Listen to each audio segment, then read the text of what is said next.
Little information is available regarding Billy Gohl's early life. However, at one point in his adulthood, he ventured to the Yukon in pursuit of gold, but his efforts were in vain. It was during this period that he became a subject of suspicion for numerous murders. Tragically, the bodies of migrant workers washed ashore, devoid of their possessions and known money. Allegations also linked him to a saloon fire in Alaska. Furthermore, the mysterious disappearance of a certain Jacob Miller and his wife, who resided in a cabin owned by Billy on Laidlaw Island near Westport, Washington, raised suspicion.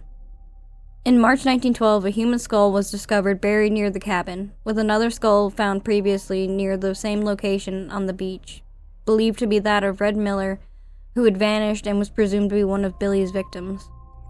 Billy held various occupations, including that of a bartender, after his unsuccessful return from the Yukon, before eventually working as a union official at the Sailors Union of the Pacific. Even before this official role, he was already well acquainted with criminal activities and was accused of being behind the deaths of numerous migrant workers who washed ashore during his bartending tenure, as well as other criminal offenses. As a union official, Gohl used his reputation and imposing presence to deter strikes and recruit new union members. The Sailors Union building seemed to provide an ideal backdrop for his criminal activities, both for selecting victims and concealing the evidence of their murders. Sailors arriving in Aberdeen's port typically visited the Sailors Union building upon disembarking. There, they could collect their mail and deposit savings if they chose. Gohl, often alone on duty, would engage the sailors in conversation, inquiring about their connections in the area. He would then steer the discussion towards money and valuables. If the sailor was passing through, wouldn't be missed by anyone locally, and possessed a significant amount of cash or valuables, Gohl would select them as his next victim. Gohl was accused of killing his victims within the Union building, shooting them, robbing them of their money and possessions, and disposing of their bodies in the Wishkah River, which flowed behind the building into the Grays Harbor. Some reports suggested the existence of a chute leading from a trapdoor in the building directly into the river. Other accounts mentioned Gohl using a small launch to carry out the murders and discard the bodies in the harbor. Despite suspicions of his involvement in the disappearances of numerous sailors disembarking in Aberdeen, no action was taken against him until his alleged accomplice, John Klingenberg, was returned to Aberdeen, having attempted to escape prosecution by jumping ship in Mexico, or perhaps to evade Gohl himself. Klingenberg provided crucial testimony revealing that he had witnessed Gohl in the company of a sailor named Charles Hatberg, whose lifeless body was discovered in the waters of Indian Creek on February 2, 1910. This grim discovery occurred shortly after Hatberg's disappearance, which had taken place on December 21, 1909.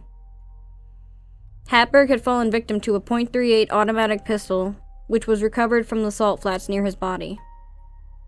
Tracing its owner, the pistol was linked back to Gohl. According to Klingenberg's confession, the motive for his heinous act stemmed from Gohl's belief that Hatberg had informed a certain Detective Miller that Gohl had shot a cow during the previous summer. In February 1910, Gohl was arrested for the murder of Hatberg, and he was subsequently convicted of 2 counts of murder, despite being suspected of involvement in as many as 41 or more cases. He was found guilty on May 12, 1910, and sentenced to life imprisonment, subsequently being transported to the state prison on June 13, 1910. In addition to Hatberg, the second murder charge was related to the killing of John Hoffman, a witness to Hatberg's murder who had been shot and wounded by Gohl on the fateful night of the crime. Tragically, Hoffman was killed the following day by Klingenberg, who received a 20-year sentence for this act. Hoffman met his demise on December 23, 1909, shortly after Hatberg's murder. He was also robbed of $400 and disposed of in the waters near the Indian Creek. In July 1910, a human skeleton was uncovered in Indian Creek. However, it remains uncertain if these remains belong to Hoffman. Other deceased individuals discovered in the Grays Harbor vicinity were suspected to be victims of Gohl, including the body of Carl O. Carlson, whose lifeless body was found afloat in the harbor on April 27, 1910. Gohl was subsequently transferred to an institution for the criminally insane, where he passed away in 1927. His final resting place is in an open field overlooking West Medical Lake at the Eastern State Hospital. Thanks for watching. If you enjoyed this video, please consider subscribing by clicking the red subscribe button below. And don't forget to ring that notification bell so you never miss an update. Your support means the world to us. Please give this video a thumbs up if you liked it. Thanks again for watching, and we'll see you in the next video.